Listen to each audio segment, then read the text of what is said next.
Assalamualaikum warahmatullahi wabarakatuh. Perkenalkan, nama saya Raihan Nugroho, NIM 2255201045. Untuk memenuhi nilai UAS di sini saya akan mempresentasikan pengertian mengenai etika. Pengertian etika. Etika berasal dari bahasa Yunani, yaitu ethos, yang berarti norma-norma, nilai-nilai, kaidah-kaidah, dan ukuran-ukuran bagi tingkah laku manusia yang baik seperti yang dirumuskan oleh beberapa ahli berikut. Selanjutnya saya akan menjelaskan pengertian etika menurut para ahli. Menurut Arens, etika secara garis besar dapat didefinisikan sebagai serangkaian prinsip atau nilai moral. Menurut Isnanto, etika didefinisikan sebagai cabang filsafat yang berbicara mengenai nilai dan norma moral yang menentukan perilaku manusia dalam hidupnya. Menurut Bertens, etika dideskripsikan sebagai perilaku baik dari seseorang atau kelompok orang di mana perilaku ini sebenarnya merupakan tuntunan dari hati nurani orang yang bersangkutan dan masyarakat setempat agar tercipta keadilan dalam kehidupan antar individu dan masyarakat. Fungsi etika. Ada 4 macam fungsi perilaku etis. Yang pertama, keuntungan jangka panjang bagi perusahaan. Yang kedua, integritas dan kepuasan pribadi bagi individu yang terlibat dalam bisnis. Yang ketiga, kejujuran dan kesetiaan dari para karyawan. Dan keempat, kepercayaan dan kepuasan dari pelanggan. Perilaku etis dalam bisnis adalah ide yang waktu yang telah tiba. Pelanggaran-pelanggaran etika di dunia IT. Yang pertama, hacking.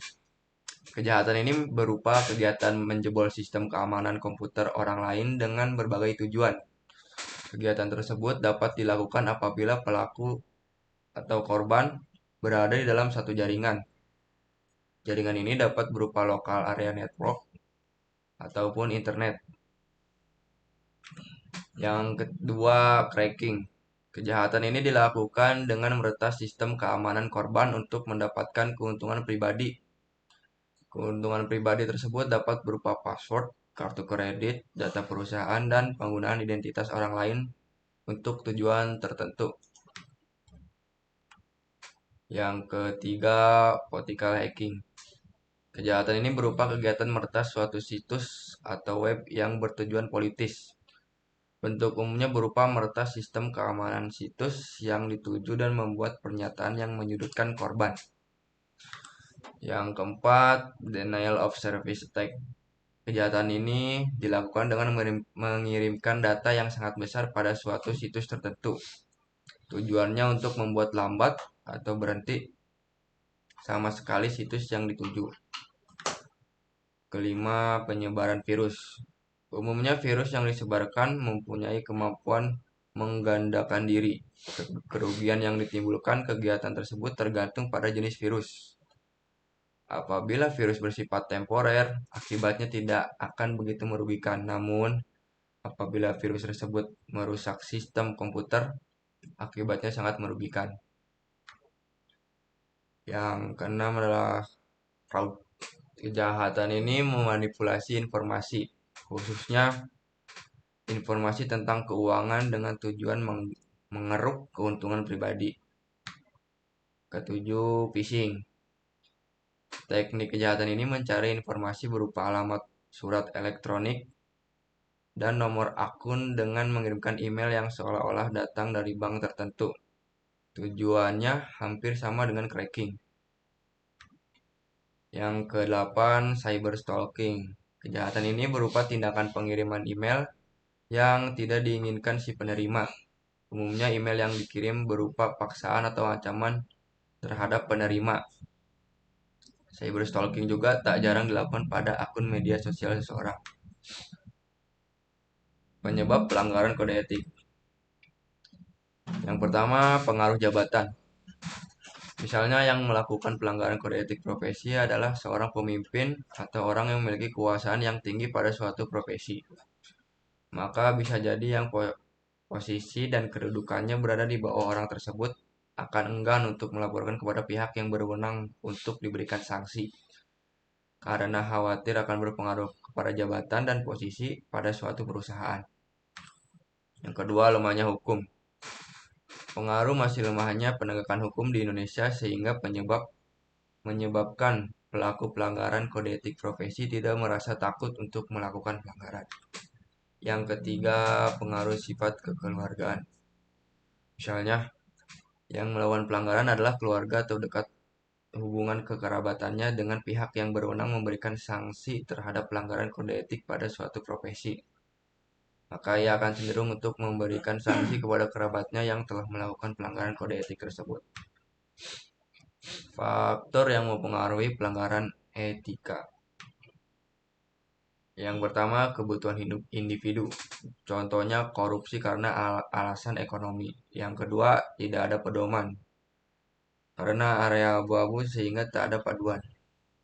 Yang ketiga, perilaku dan kebiasaan individu. Contohnya kebiasaan yang terakumulasi tidak dikoreksi. Yang keempat, lingkungan tidak etis. Contohnya pengaruh dari komunitas. Yang kelima, perilaku yang ditiru. Contohnya efek primordialisme yang kebablasan. Etika dalam penggunaan data. Yang pertama, privasi data. Privasi data adalah salah satu aspek terpenting dari etika dalam bidang teknologi informasi. Berkaitan dengan perlindungan informasi pribadi individu dari akses dan penggunaan yang tidak sah atau tidak diinginkan. Yang kedua, keamanan cyber. Keamanan cyber adalah aspek kritis dalam bidang teknologi informasi yang berkaitan dengan melindungi sistem komputer, jaringan, perangkat, dan data dari ancaman cyber. Yang ketiga, transparansi dan keterbukaan.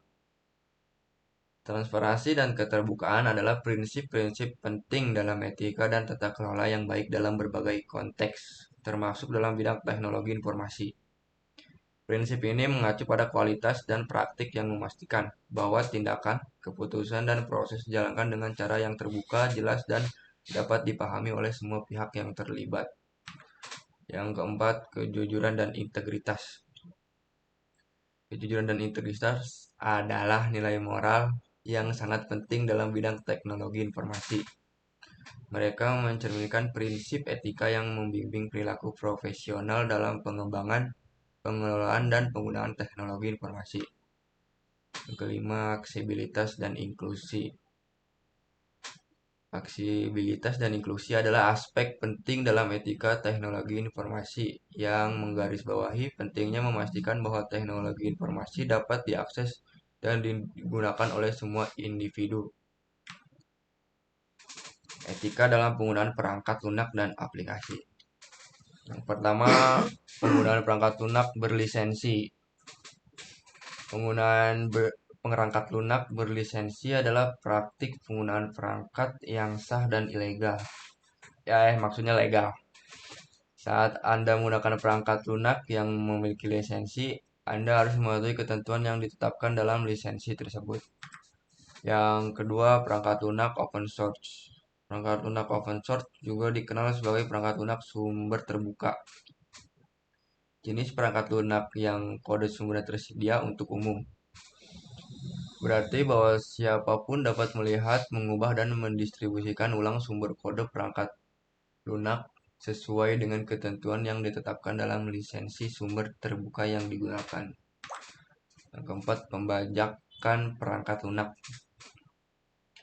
Pembajakan perangkat lunak merupakan tindakan ilegal yang melibatkan penggunaan reproduksi, distribusi, atau penggandaan perangkat lunak tanpa izin atau lisensi yang sah dari pemilik hak cipta atau pemegang lisensi resmi.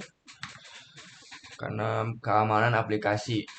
Keamanan aplikasi adalah upaya untuk melindungi aplikasi perangkat lunak dari berbagai ancaman serangan dan kerentanannya. Yang ketujuh, etika dalam keamanan cyber. Serangan cyber adalah upaya yang dilakukan oleh individu, kelompok, atau entitas jahat untuk mengeksploitasi kerentanan atau kelemahan dalam sistem komputer atau jaringan dan tujuan untuk mencari data, merusak sistem, atau melancarkan serangan lainnya. Bias algoritma. Bias algoritma, algoritma dan kecerdasan buatan AI semakin mendominasi dunia IT. Namun, ada resiko bahwa algoritma-algoritma ini dapat menciptakan bias yang tidak adil dalam pengambilan keputusan. Ini bisa mempengaruhi berbagai bidang termasuk perekrutan, perbankan, dan hukum. Etika dalam penggunaan sumber daya IT. Etika dalam penggunaan sumber daya IT merupakan etika dalam penggunaan daya teknologi informasi yang merupakan prinsip dan praktik etis yang berkaitan dengan manajemen, penggunaan, dan pemeliharaan sumber daya IT. Beberapa etika dalam penggunaan sumber daya IT. Yang pertama, tanggung jawab individu dan organisasi. Pentingnya mempertimbangkan dampak lingkungan dalam penggunaan sumber daya IT, mempertimbangkan etis dalam penggantian perangkat keras, mempertimbangkan perangkat lunak open source sebagai alternatif etis, pengembangan kebijakan IT etis, pelatihan, dan kesadaran. Oke, cukup sekian dari saya. Mohon maaf bila masih ada kesalahan. Sekian dari saya. Assalamualaikum warahmatullahi wabarakatuh.